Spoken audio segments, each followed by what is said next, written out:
হে everyone, সকালে কেমন আছেন? আশা করি সকালে ভালো আছেন, আমিও ভালো আছি। আজকে হচ্ছে আমাদের চট্টগ্রাম চিড়িয়াখানা। তো কি কি পশু পাখি আছে তো দেখব। তো চলো যাওয়া যাক। প্রথমে আসি, এটা হচ্ছে বাঘ, আমাদের জাতীয় পশু। সো দেখতে পাচ্ছেন কত সুন্দর বাঘ, যদিও খাঁচায় বন্দি, অনেকটা মায়া লাগে। এটা সিংহ। আমার খুব প্রচুর মায়া লাগে যে এই পশু পাখিগুলো দেখতে। কারণ আপনি একটা একটা চিন্তা করেন যে বাসায় তুমি যদি সারাদিন সারা রাত যদি সপ্তাহখানে যদি এক রুমের ভিতর যদি আবদ্ধ হয়ে থাকে, তো আপনার কেমন লাগবে, কেমন অনুভূতি হবে। বাট ওরা প্রকাশ করতে পারছে না বলে ওরা খাঁচায় বন্দি। বাঘটা অনেক সুন্দর, যদিও অনেক বড়। তো কিছু কিছু মানে ইমোশনাল কাজ করতেছে। যাই হোক, পরবর্তী যেটা আসতেছে, তো দেখি কি আসে।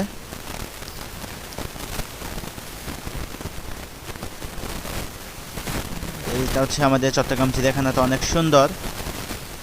যদিও আমি যখন যে সময় গেছিলাম তখন লোক একটু কম ছিল, তো ভিডিও শ্যুট করার জন্য পারফেক্ট টাইম পেয়েছি। এটা হচ্ছে আমার ফ্রেন্ড। সো একটু লাইট দিবেন ফ্রেন্ডের জন্য। এটা হচ্ছে কি বলে, বান্দর। যদিও বাদর মানে কি নামটা হয়তো আমার জানা নাই, কারণ আমি নোট দেখি নাই। এটা হচ্ছে খচ্চর, অনেকে গোরা বলে, আসলে এটা গোরা না, এটা হচ্ছে খচ্চর। তো দেখতে পাচ্ছেন, এটা হচ্ছে জেব্রা, না জিরাফ, না জেব্রা, জেব্রা হবে। আমার তেমন পশু পাখি সম্পর্কে তেমন জ্ঞান এবং ধারণা নাই, যদিও ছোট্ট একটা জ্ঞান আমার, তেমন মনে রাখা মানে কি বলবো, আসলে অনুভূতিগুলো প্রকাশ করার মতো নাই। যাই হোক, অনেক সুন্দর। এটা হচ্ছে আমাদের জাতীয় পাখি, যেটা টিয়া, লাল সবুজের পতাকা। সো অনেক সুন্দর, যদিও খাঁচায় বন্দি। আমার মানে অনুভূতি খুব খারাপ লাগে। এগুলো খাঁচায় থাকলে মানায়, কারণ এসব পাখিগুলো খাঁচায় পালা হয় বিশেষ করে। আর আমাদের যে জাতীয় যেই সব পাখি যে ন্যাচারাল যেসব বড় হয়, সেগুলোকে খাঁচায় পালন করা তেমন সুবিধা বলে বা মনে হয় না। তারপরে কিছু কিছু ক্ষেত্রে লাগে। যাই হোক, উনি আমার সঙ্গে কথা বলতে চেয়েছে, বাট উনি কথা বলতে পারি না বলে আজ এই অবস্থা। দেখতে পাচ্ছেন মানে পাখিটা অনেক সুন্দর। ওরা মানুষের ভালোবাসা বুঝে, কিন্তু মনের ভাব প্রকাশ করতে পারতেছি না। এটাই হচ্ছে অবস্থা।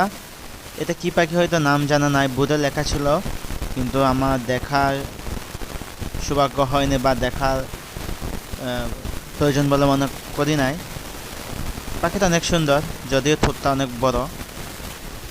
এটা হচ্ছে আমাদের হরিণ, যেটা বাংলাদেশে প্রায় বিলুপ্ত পথে। প্রায় কিছু কিছু অঞ্চলে দেখা যায়, প্রায় অঞ্চল দেখা যায় না।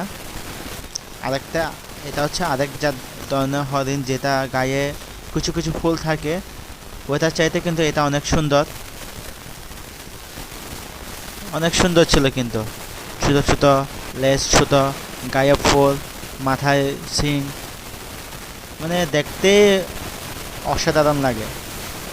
যাই হোক, এটা হচ্ছে সাপ, যদিও রাসেল ভাইপার না, এটা হচ্ছে অজগর, যেটাকে কি বলে, স্নেক কিং বলা হয় হয়তো। তো সকালে ভালো থাকবেন, সুস্থ থাকবেন, দেখা হবে। Take care.